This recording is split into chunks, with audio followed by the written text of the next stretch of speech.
It's interesting to observe that we've reached a point right now in late 2023 where most people don't call themselves feminists, and most people don't even talk all too much about feminism. In fact, I think in terms of the cultural status of feminism, most people would, for lack of a better word, regard it as cringe or cringeworthy. And so with that observation, many people might be all too willing to celebrate, think that, oh, we won, or it's over, or that feminism has been defeated, or we don't need to talk about it at all anymore. And generally speaking, I don't talk about it terribly much, because although I do think it's important, ultimately, I think technological environmental changes and shifts are more important with respect to human behavior. That doesn't mean that feminism has not had a profound sociocultural effect on all of Western civilization. It most certainly has. And with that, I want to talk about the current iteration, if you will, of feminism. Feminism 9.7 gazillion whatever. They're always going through these different iterations in the sense of where we are right now with respect to what feminism was and what it purports or claims to be.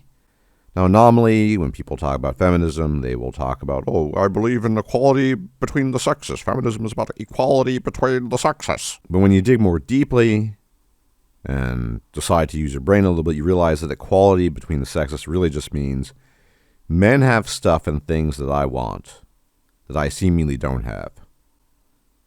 That's really what it is. Men have stuff that I want that I don't have. And even this perception of the things that men have and the stuff that men have that women want is oftentimes skewed by cognitive biases. Cognitive biases such as the apex fallacy. So, very common observation, when women talk about the privileges of men, almost exclusively, they're talking about the top 10%, maybe even top 5 or 1%. Wealthy, successful, attractive men who, yes, garner a lot of rewards because they're genetically blessed and they've had a fortunate environment. They're not talking about, say, the vast majority of homeless, who tend to be men, who are living their lives out on the streets as bums with various afflictions, be it drug addiction, alcohol addiction, or mental illness. Those men are invisible. The other men that are invisible to feminists and to women more broadly are the men in the middle. Average guys, average dudes. Again, the feminists are not talking about the guy hauling his ass at 2 jobs, working at Starbucks and then working at McDonald's, or some guy who's a plumber someplace who might be doing decently well, because even though the plumber might be doing decently well, he doesn't have high status. So again, feminism and women more broadly are very selective in their perception of the goodies and the stuff that men have that they want to have, all the while using the broadest of sweeping brushes, which is saying men. Men have X. Well, if it turns out that only, say, 3% of men have X, is that then really a fair and judicious use of your powers of reasoning? Probably not. And much of this has been there at the outset. The earliest suffragettes actually ran into friction and resistance from other women because the women at the time didn't want the responsibilities, the civic and military responsibilities of the men involved, and so they rejected, say, the vote. And although there have occasionally been women that truly believe in quote-unquote equality, with all the things attached to it, obligations, etc., they're few and far between. Most of the time, historically, feminism has been about, we don't have something, men have something, we want it. And how did men get these things? Well, they cheated their way into it, they oppressed us, they were tyrannical, and it's unfair. Well, yes, life is fundamentally unfair. We do not have a solution to this. But it's a little more complicated than men were tyrannical, they oppress us, etc. Again, when you're prioritizing women's lives over men's lives in virtually every situation, historically, whether it comes to agrarian societies where men would be slaughtered to the last, but women at least would be given the chance to live and continue to live, to women not being subjected to the draft, to women being the ones, along with children, being saved on lifeboats whilst their husbands and partners drown in icy waters. Yeah, people call that benevolent sexism, but it sure as hell seems better than just being the guy who ends up dying, in my humble opinion. And women, again, are generally blind to this, which is why feminists, who are by and large women, are blind to this. You see, feminism has been a kind of Jedi mind trick that women have played upon themselves. They never looked at the data. They are blind to the vast majority of men's plight and situation, i.e. the apex fallacy, and draw conclusions from what's effectively a type of delusion. And despite that, feminism was able to get its greedy claws into various institutions, massively so, at the sociocultural level, government, academia, even day-to-day life, solely predicated on half-truths that don't entirely map onto reality. Well, it seems now that the chicken has come home to roost, so to speak, in the form of many people, especially women, renouncing feminism, saying that they're not feminists. And why do they say this?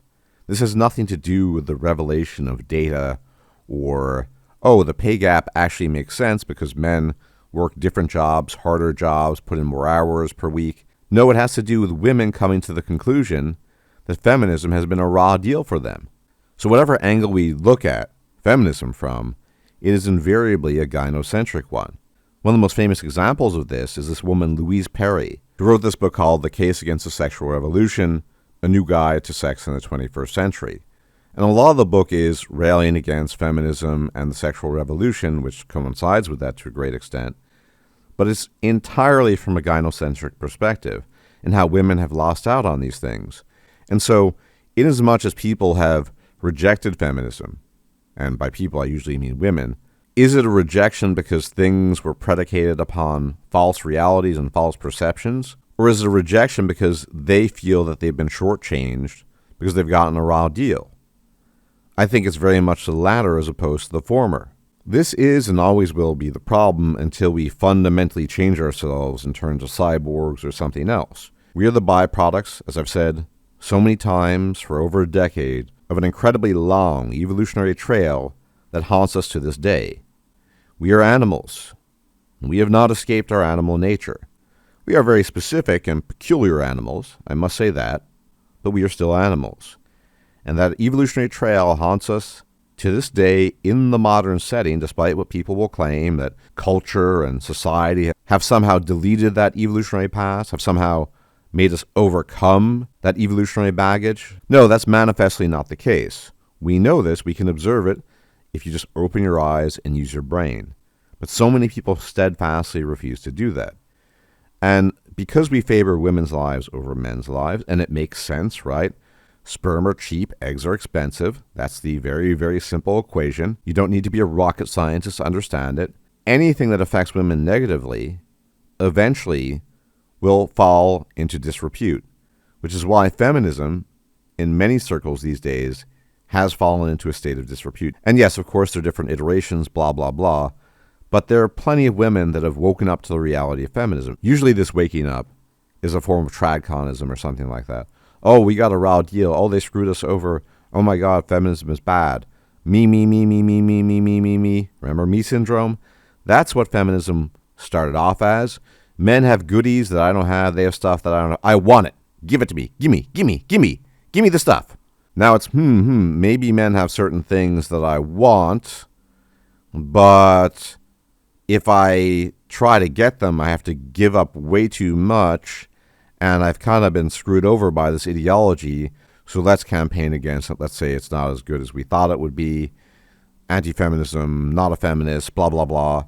Because, again, it affects women negatively. However we frame feminism and general broader societal concerns, it will always be in the framework of either men have something that women don't have, and therefore women want it, or it affects women negatively. There's no middle ground there for the vast majority of people, and certainly not the vast majority of feminists and women. It's, he's got something and I want it, or women are suffering, all the while ignoring the suffering of men. Whether they're boys, whether they're young men, whether they're middle-aged, whether they're older, you might as well be invisible for the most part. The issues you face, nobody cares. And these women, these reform feminists, who claim that they're not feminists anymore because it hurts women, they clearly don't care about you at all. At best, they might want a man to be an efficient workhorse provider, beta bucks basically, and that's about it. So in essence, when we look at feminism in the current year and going forward, whatever new iteration it is, 27.97834, whatever they want to call it, it really comes down to the eternal equation of men have something, I want it, or the inverse of that, men might have something, but it's not worth it because it hurts me because I'm a woman. There's no middle ground there. To the point where you even have people like this Louise Perry, who has a son, an infant son, who still doesn't care about men. Usually women, when they become mothers of sons, kind of start caring a little bit more about the fate of boys and men. But in her case, it hasn't happened at all. It's all about the disadvantages afforded to women, and men, who cares? In summary, because of cognitive biases on the part of both men and women, because of the nature of what feminism is, a gimme that philosophy that is independent of human biology and independent of observing reality as it actually is, there probably will never be a version that actually is beneficial to men as well, or greater society as well. It's incredibly biased as a worldview, and it's not even aware of its own biases as a worldview. So yeah, don't be a feminist, but don't be a feminist for the right reasons. As always, thank you for tuning in. Special thanks to my patrons. You guys are the best, as well as my donors on PayPal. You guys keep the channel alive. Without it, this channel would be naught but dust. As for everybody else, if you engage in the usual YouTube jazz of liking the video, subscribing if you're not yet a sub, leaving a comment, sharing the video, it might help the algorithm. It might help my videos get more traffic. I have yet to see this work effectively, but one is always hopeful, I suppose. If I'm still alive, I'll check you out next time. Until then, may the gods watch over you. Bye-bye for now. If you liked this video, please like, share, and subscribe. And if you enjoy my content, please consider making a donation or becoming a patron. Thanks for watching.